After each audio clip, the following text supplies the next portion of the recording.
Welcome to the Canoga Park Youth Art Center's new series, Art Inspiration. Each week, we will be teaching a class that will be inspired by a famous artist and their work of art. Today, it will all be about trees. Tree of life, to be specific. Now, the artist Gustav Klimt made this beautiful painting of the tree of life. And you can see there are all sorts of patterns in there. A pattern is a shape or a color that repeats. And you can see the spirals of the tree, the patterns on the clothes the people are wearing. So we're going to be putting some pattern in our artwork today as well. Now, perhaps you've heard of the tree of life and the family tree. So here's our family tree, kind of inspired by the tree of life. And all of these blank places here would be places that you would put your mom, your grandmom, your dad, your grandpa, their sisters and brothers. It would be like a family tree. So the family tree is kind of related to the tree of life. Now the tree of life is a symbol of personal growth, strength, beauty, and has been used in cultures for a really long time. There are other examples I can show you of the tree of life. This one here is from 3,000 years ago and is from Iran. It's often common to see animals on either side of a tree of life. This one is in gold. And then we're going to go down to one from Sweden. This is a tree of life that was carved in rock in Sweden. So you can see that they're kind of similar. Now we're going to go down to this is a Jewish tree of life that they use in their religious beliefs. You can see it kind of looks like a tree. Now, even a flag can have a tree of life on it. This is a province of Russia, and they have a tree of life on their flag. It's really beautiful, huh? And below that, we have a Celtic tree of life. You can see it's symmetrical. What's above is below, and that reflects some of their mythology. Then our next tree of life is from the Norsemen. This one's quite lovely. It's a very different take. You can see that all of these trees of life are very different.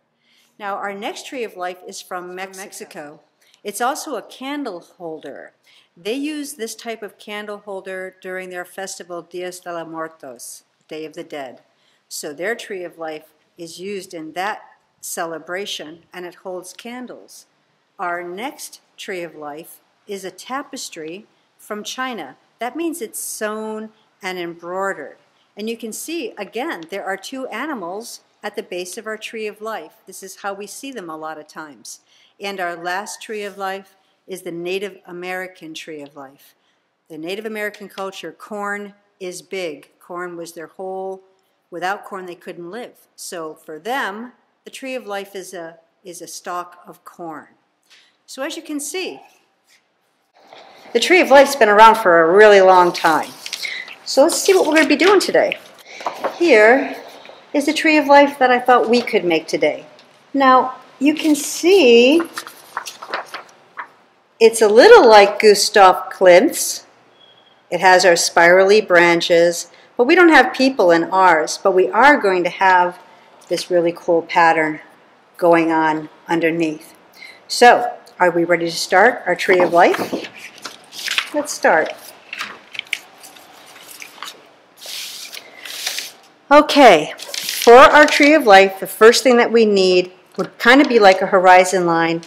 This is the line our tree of life is going to be growing out of. So it's kind of like a horizon line like we've talked about before. Now, one thing that's important to remember is the word symmetry.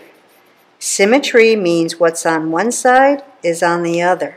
Especially if you want to make a family tree, I want you to think about your own bodies. This is the trunk of the tree. You have a part of your body that's called a trunk as well. That's your midsection. That's where your ribs are, all your important organs. So this is the tree's trunk, and you have your trunk. Now what I'm making are the limbs to the trees. Those are kind of like your arms, right? They're skinnier than your trunk. So these are like the arms of the tree. And as we move up, things are going to get a little skinnier. I'm going to I want you to notice that I'm doing a lot of marks that look like V's. You see that? V, V. We have a lot of V's. So now we're going to work on the branches, the little tiny little wee branches. So as the tree grows higher, fat, less fat, skinnier still. So whenever you draw a tree, any kind of tree, you have to remember that it gets skinnier the further it goes up. Now I'm going to put in more V's here. Here's a V. And here's a V. And here's a V. So I'm going to clean these up a little bit. So now what we need to do is we need to start putting our spirals on. So I'm going to make my tree limb get skinnier and skinnier. I'm going to come around with a big spiral. And I can do the same with this one. I can come around to a big spiral. I'm going to go to this one. Big spiral. And then we can kind of smooth that off and make it go into it more smoothly. Here we go. Here's another one. Big spiral. Okay. Now let's do the other side of our tree. But as you can see, we've got some holes there, but I'm going to show you how we can fill those up. Big spiral. Coming over here. You got this guy here. We'll make that spiral go this way. Now remember, and I'll show you as we go on, they don't all have to be the same size. Let's get this guy, his spirals going here. Let's pull this guy up here, and we can put his spiral there. So we have some holes in our tree, obviously. So all I have to do is go in like this and put in some more branches. Have it come down like this. More branches. Here's another one. More branches. I can have a little guy come up here. More branches. And we can even like take some that come off this guy, give him a little bit up here. So you can see, we're just filling the whole page with spirals. Just spirals, spirals, spirals. So once our tree is done, and you can put in as many spirals as you want, we've got this boring area down here we have to do something with. So we're going to go with Gustav Klimt's inspiration, and we're going to turn it into a pattern that kind of looks like a quilt. Do you know what a quilt is? A quilt is a blanket that's made of tiny little pieces that are all sewn together. In the olden days, they would take clothes that had holes in them and cut them up in pieces and make blankets, like recycling. So we're going to make a pattern here. Let's do one more line across. La la la. All right, so a pattern is a repeating shape. What shape am I repeating now? You're right, I'm repeating a circle. And I'm going to repeat this all the way over to the end. Maybe I can try zigzag up here. Zigzag. Remember, lines are an artist's best friends.